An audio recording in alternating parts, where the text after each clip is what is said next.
Behind the Shades.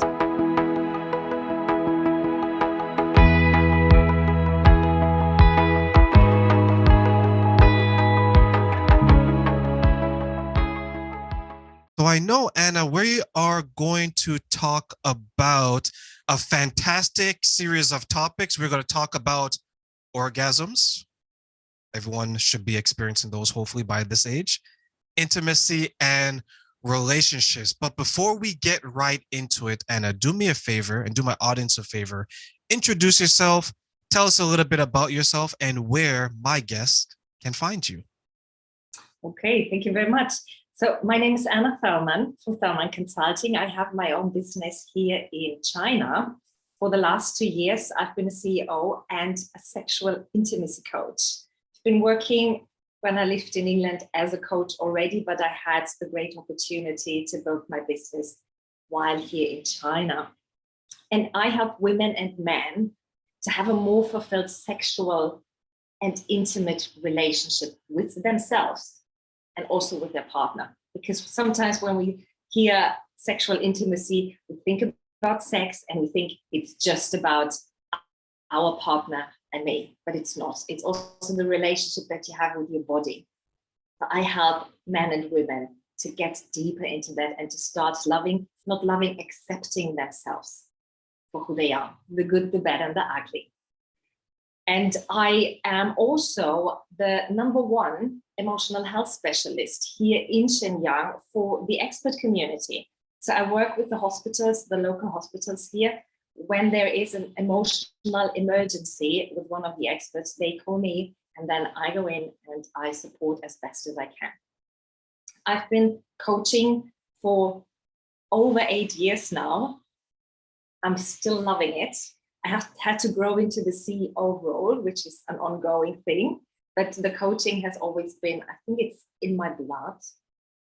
I was born for it, and I'm just learning more and more about people, about how I can help them and how our mind works and how much our mind is actually affecting our lives, which we tend to forget, particularly when it comes to sexual intimacy. We think, oh, that's just the body.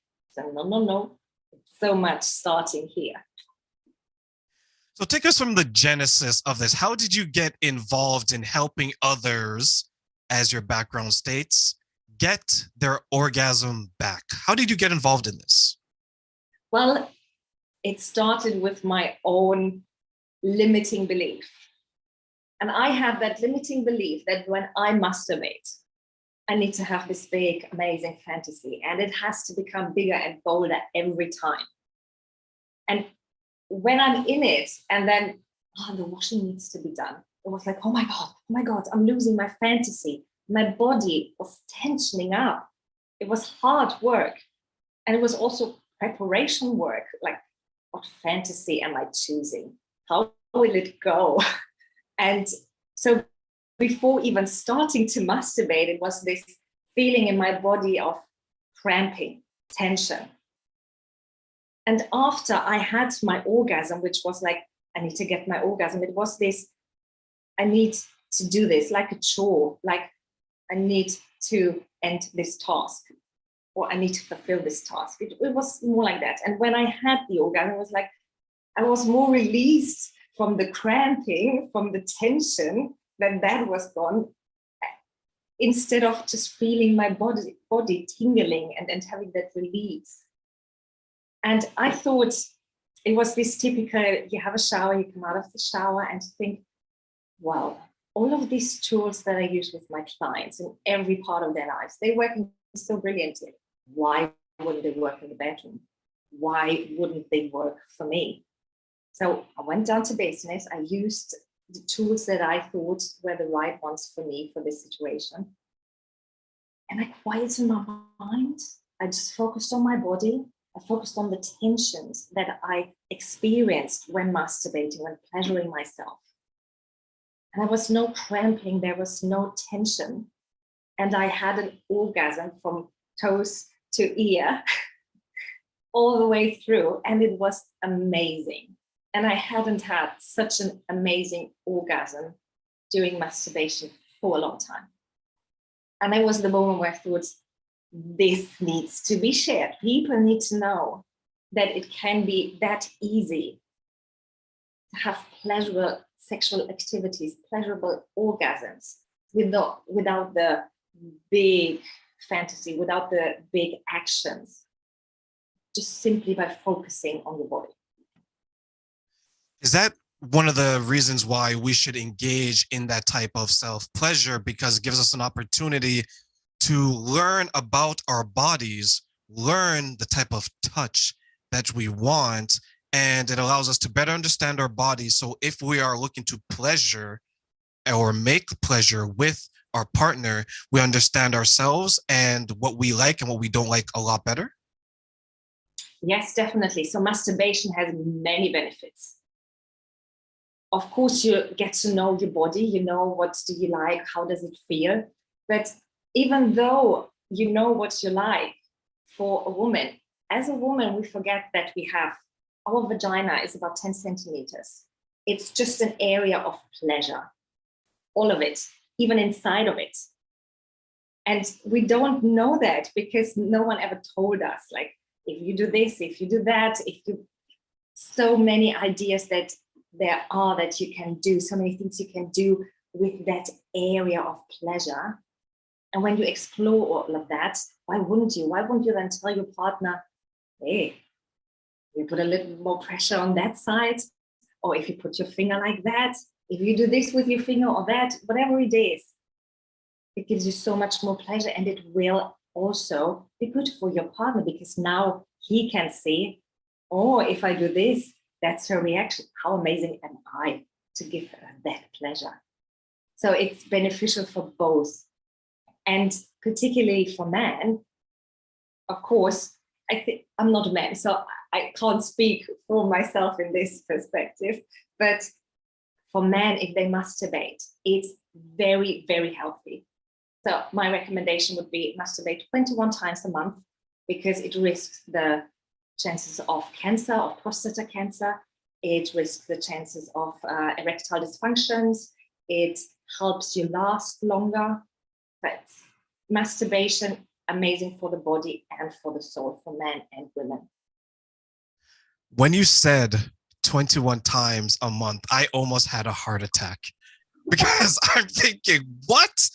It seems like a lot, right? I'm trying to get it down to zero, but but it definitely does seem like a lot on the surface level. But when you highlight it and you mention, hey, this is an opportunity for you to learn about your body, for you to understand your body.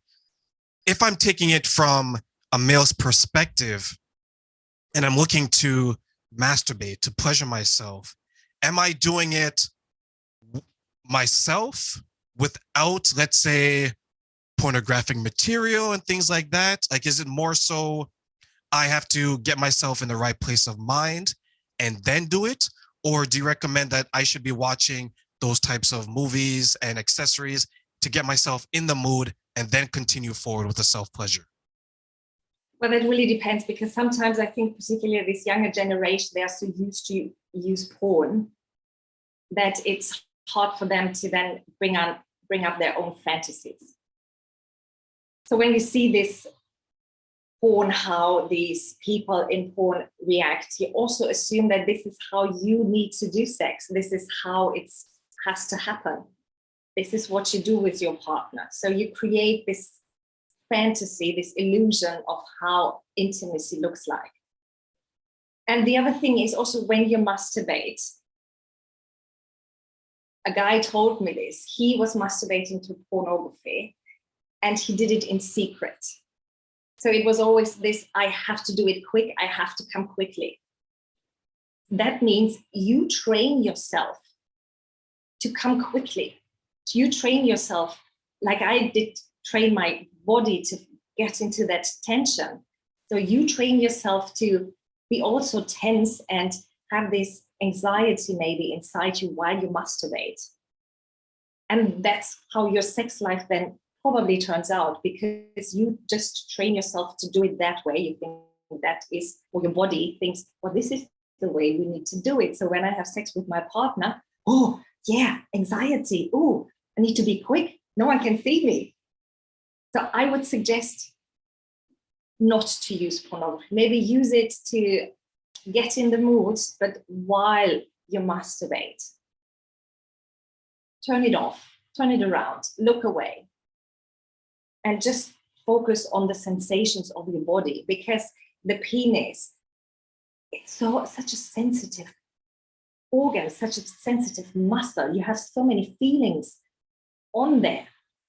So just experience what that feels and how good it is, because you can then also know and get to know your body and say to your partner, if she helps you, gives you a hand job, you can say, well, if you do it that way, much, much better for me.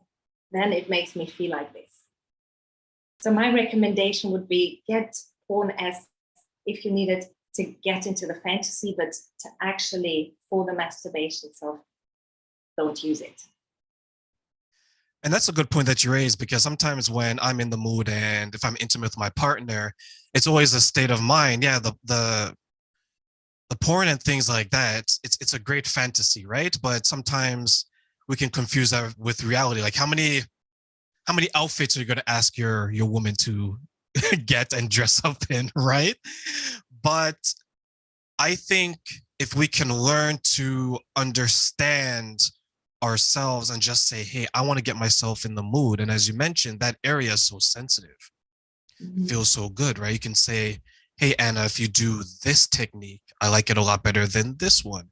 If you move your hand this way, or if you come to me and you say, Terrain, if you put your fingers here, you apply pressure here, you look at me this way, you touch me this way. How important is the communication aspect when you're sharing these intimate moments, Anna? It's very important. But most importantly about that communication is that you keep an open mind and don't take it personally. So just because your partner tells you to do something different doesn't mean that it's wrong what you're doing. It just means that if you do that, it's even better. And I think it also depends. There is a saying in Germany that the tone makes the music. So how you then bring that across, in what kind of tone, kind of voice you talk to your partner about it. And don't be harsh and say, that's shit, what you're doing. Excuse my language. That doesn't help you, that doesn't help your partner. But if you say, I like it when you do that, and when you put more pressure from on top,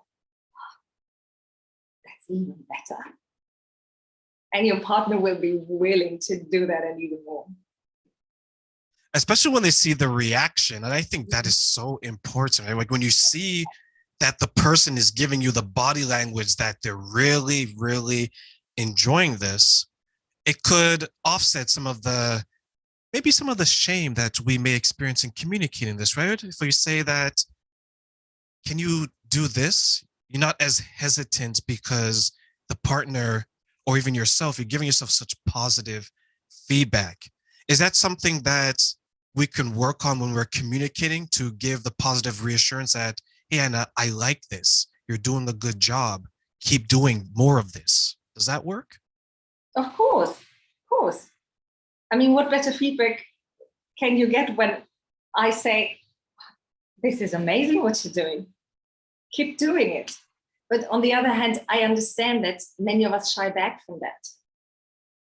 We shy back from expressing positive feedback, from expressing negative feedback, because we don't want to hurt the other person. And with the positive feedback, it's this vicious cycle that we think, well, if I tell him that I like this, he might not does the other anymore. So he might not do a different technique or a different position anymore. But then it comes back to communication to say, okay, let's change positions. Let's try this. Let's try the other. Just be open about it. That was something that I had to learn, not necessarily to communicate with my partner. It was just in my mind, I didn't want to come across as like I was demanding a certain type of position in the bedroom. So I had to work on asking in a nice way, because you can't just say, hey, Anna, turn around. Be like,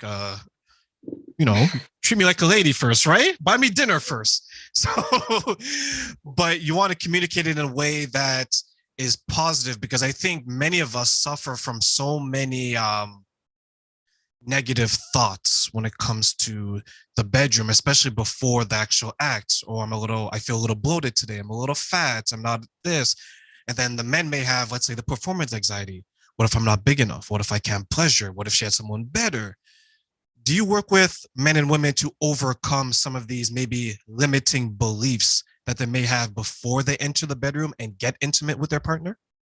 Yes, 100% of my clients have exactly one of those limiting beliefs, that it's their body, it's who they are. And that's why they don't have an orgasm, because my program is called Get Your Orgasm Back, and they don't have an orgasm because of a limiting belief about themselves. It's usually covered with a lot of self-shame, a lot of self-blame, a lot of insecurity, a lot of anxiety about what does the other person think. And interestingly, so many of us, we think that we are mind readers. We think that we know what the other person thinks. And that scares us. And overcoming that boundary to overstep and say, what do you actually think? That's so hard for most of us, for many of us. So I help them to do that step, to find out what is it that you actually want. Because sometimes we think we want something because someone told us, society told us, or I heard this, my parents said I should be like that. So we think we need to think a particular way. We think we need to want particular things, but in the bedroom with the pornography, we think that's what we want, to just bang around and yeah, now I'm happy. Because we don't know that if we really feel the body of our partner, if we take the time to explore the body and they take the time to explore our, we don't know how much pleasure that can give us, but we think this is the way to do it.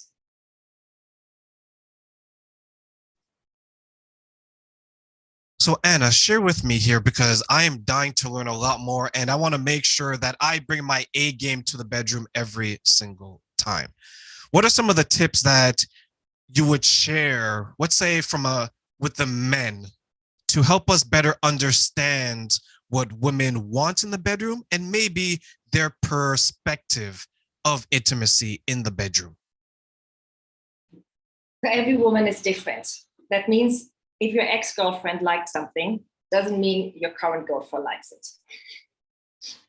Let's be clear on that. We are all different. We all like different things.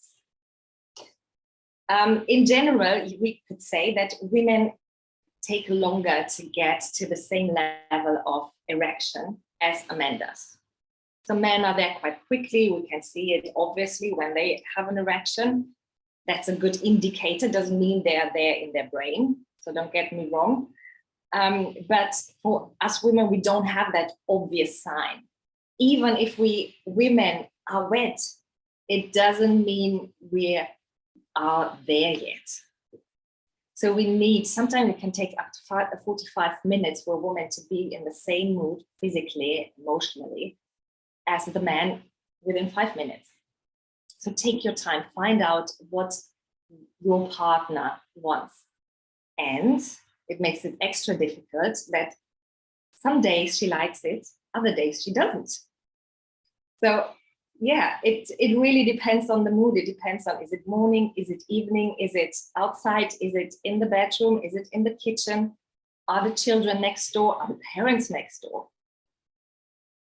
So many factors and so many circumstances that are going on in your day-to-day life. So sometimes maybe just a quickie is the right way forward. Other times it might be an hour-long session with a lot of massaging, a lot of touching, a lot of foreplay. And the way to get there is to talk to your partner. Don't try, sometimes people say, read the mood. That's a good thing, but the safe way to do it is always to talk to your partner. To go to your partner and say, I'm in the mood for a quickie. How about you? And then she will tell you, like, okay, I can do a quickie.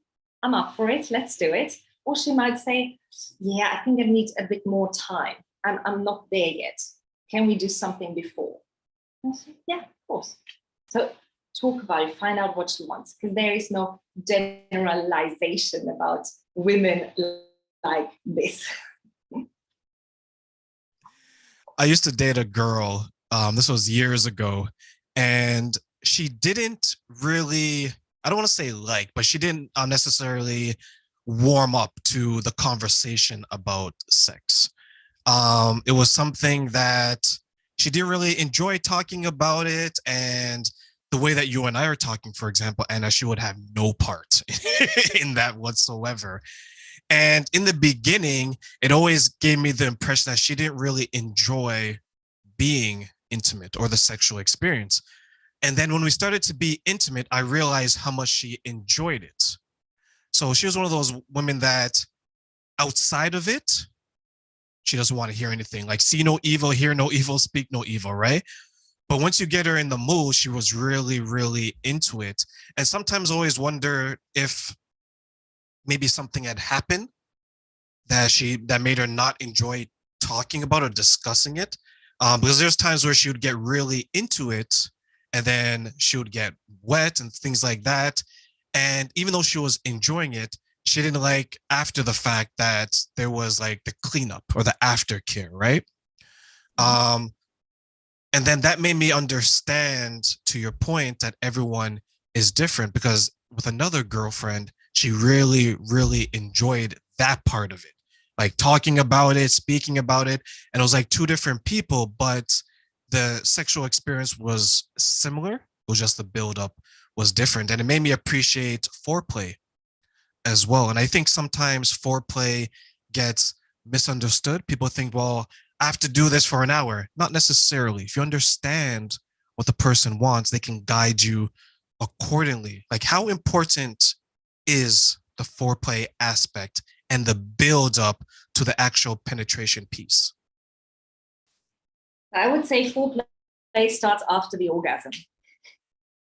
Because what we don't want to do is to just, and I experience that with my clients, female clients, they come and say, my husband just comes close when he wants sex. Apart from that, he doesn't touch me. He doesn't give me compliments. There is no intimacy apart from when he wants sex. That's whenever he comes close, I know, he wants sex. And we forget that the foreplay starts right after you had your orgasm, because that's when you can already start hugging, kissing, clap on the bum, or just a kiss on the neck. That can happen all day long. It doesn't have to be sex. It doesn't have to lead to sex, but it's that build-up. It's that foreplay.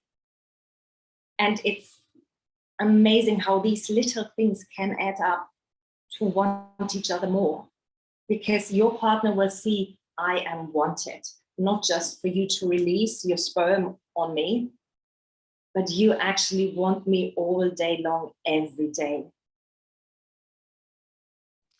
It's like don't forget the sexual touching, because as you mentioned, we can embrace each other and touch each other, but it doesn't have to lead up to sex, but it builds that attraction to when we do have sex, let's say later that day or that night or the next day, then we've built up what we would call like we want each other so bad that we're at the point where we're like tearing each other's clothes off. Is that the buildup you're talking about? Well, it can happen that way if you're in the mood, if you're very passionate about, but I'm just talking about this feeling to be wanted. I am a woman, I want to be wanted.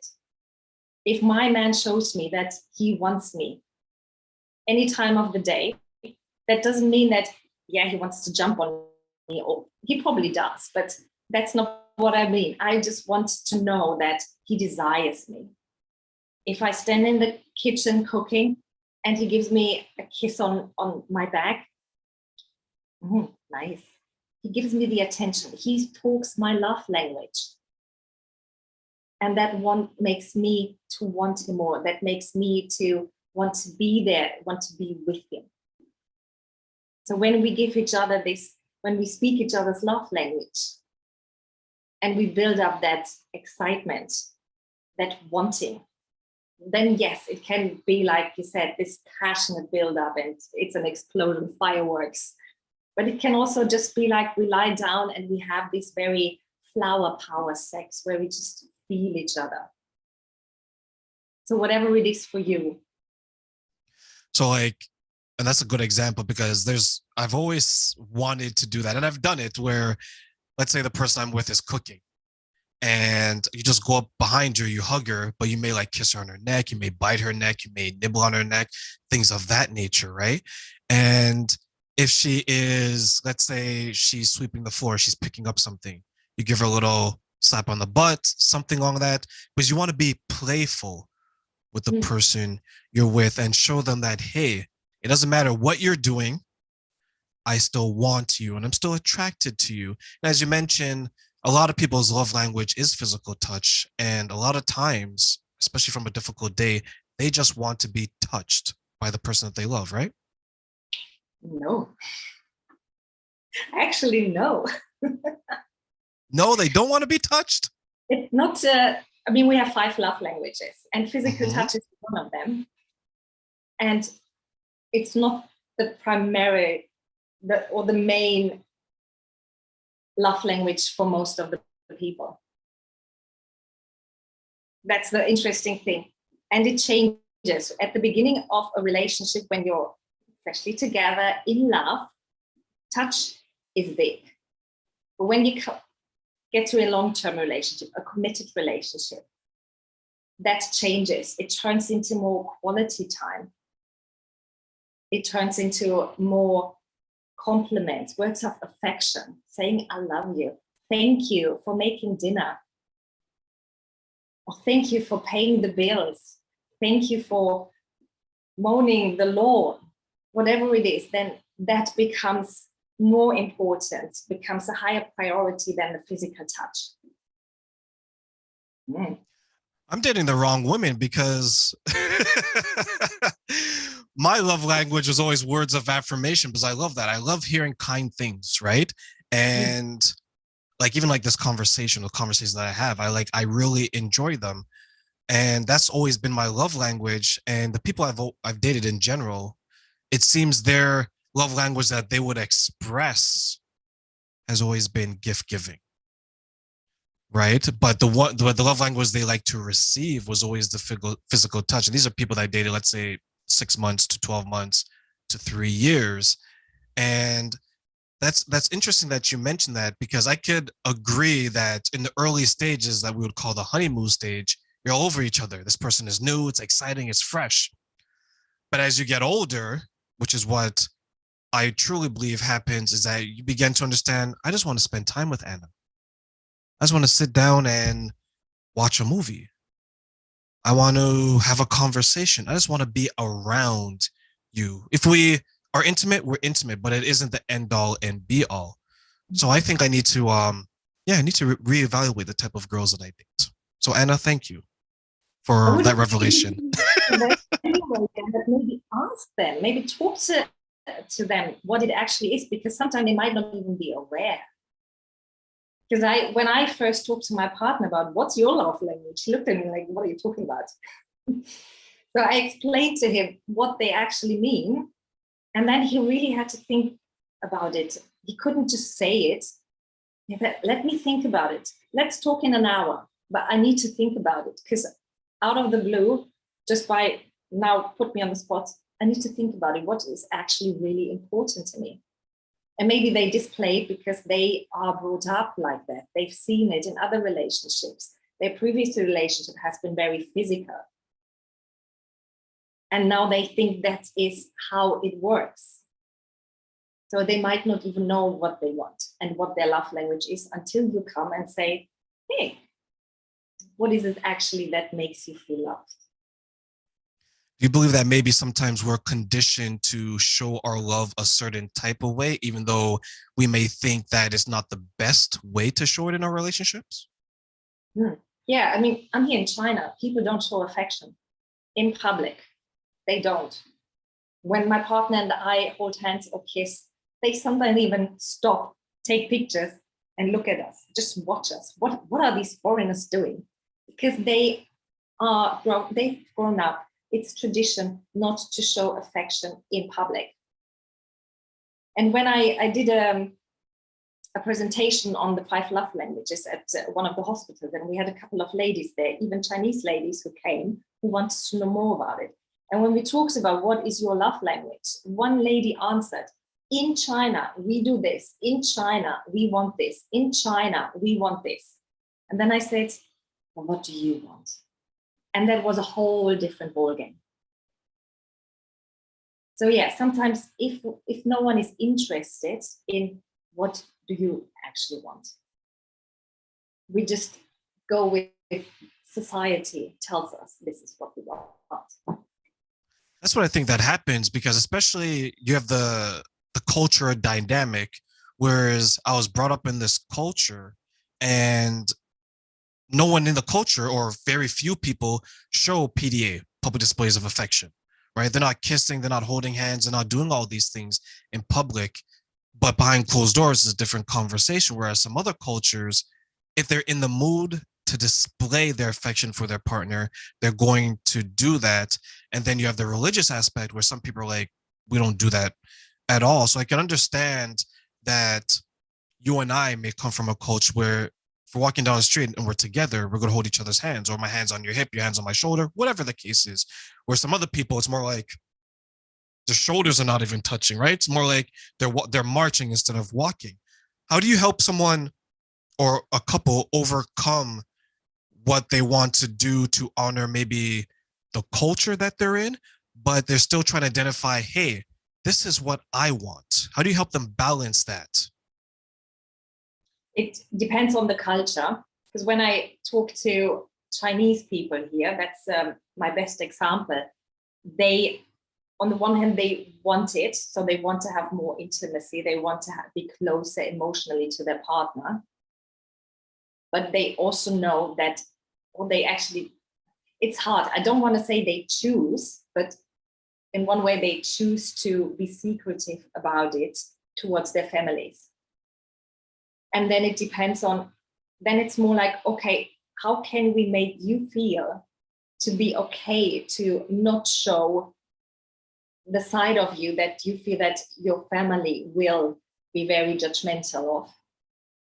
But you can still go into that situation, you can still go to these gatherings and be okay with it.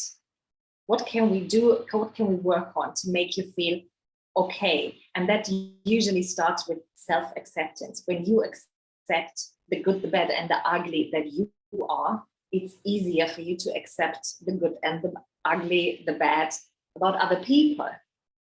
So it comes down to, I accept myself and I accept that you have this judgment, that you want me to be different. I accept that.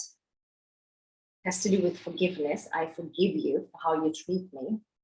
It's okay. You do the best that you can with the resources you have. And that's okay. I go this way. I'm with you there. I don't listen. I don't take it personally. And I just move away when the time has come. I'm hoping for a time where we can have these types of conversations more often, because I think it's going to help people understand that there's no shame in expressing what you want in the bedroom. And there's no shame in expressing how you want to feel on an intimate level. Yes, you want to make sure that you balance certain beliefs that you have, right? But I just hope that we can work together to overcome some of the shame and some of the maybe disapproval that some people experience, especially from those close to them, such as like family members and things like that, right? Yeah. And the thing is, we humans, we are very emotional, so we act on our emotions. That's what we do. And when it comes to talking to your partner about your sexual desires, of course, first is this stage of, oh my God, what will they think? Oh my God, they won't like it. All this drama that you have. And then you talk to them and then they say no. And you think, oh my God, I got rejected. And your world breaks apart. And then you act emotionally, walk away, you're disturbed, you can't look into their eyes anymore, or whatever it will be. So there is some very emotional reaction.